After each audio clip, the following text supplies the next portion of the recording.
D'Angelo Russell at Rui Hachimura, yan ang ating pag-uusapan. Final seconds. Bryant for the win. Bang!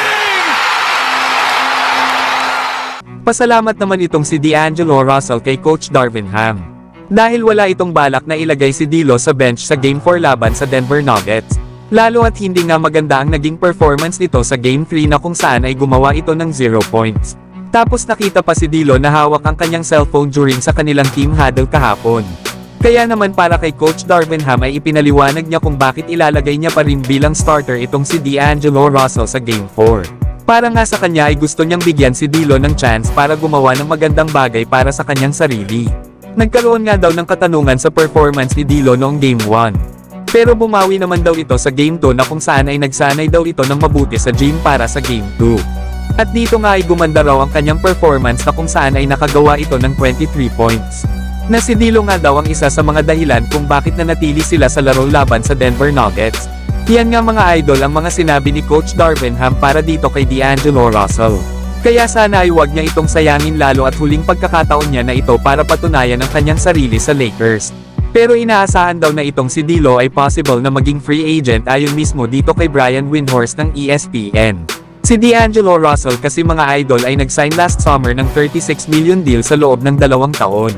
Na ngayong season nga ay meron itong $17.3 million. At inaasahan naman na mag-o-off out si D'Lo sa kanyang player option na nagkakahalaga ng nasa $18.7 million. Meron pa naman si D'Angelo Russell hanggang June 29 para mag-decide kung kukunin ba nito ang kanyang player option.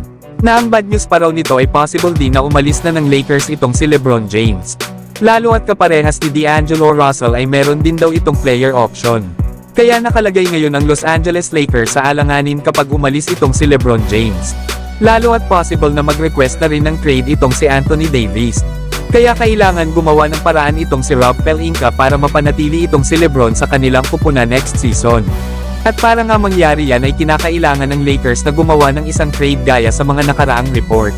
Nabalak ng Los Angeles Lakers na kumuha ng isang star player para ipares kana LeBron at Davis. At ang matunog ng mga pangalan na pinagpipilian ng Lakers ay ang maalinman kana Kyrie Irving, Donovan Mitchell at Trae Young. Kaya tingnan natin mga idol sa off-season kung anong mga move ba ang gagawin ng Lakers. Samantalang Rui Hachimura nagbigay naman ng pahayag kung ano ang kulang sa Lakers laban sa Denver Nuggets.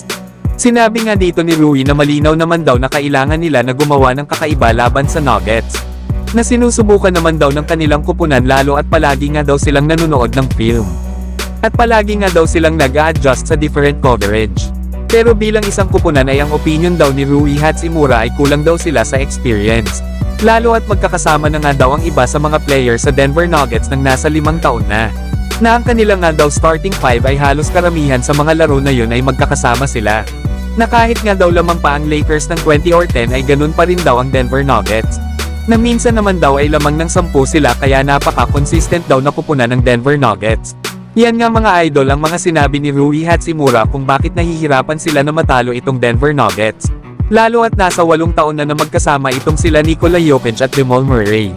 Habang mag-6 na taon naman itong si Michael Porter Jr. dito sa Denver Nuggets.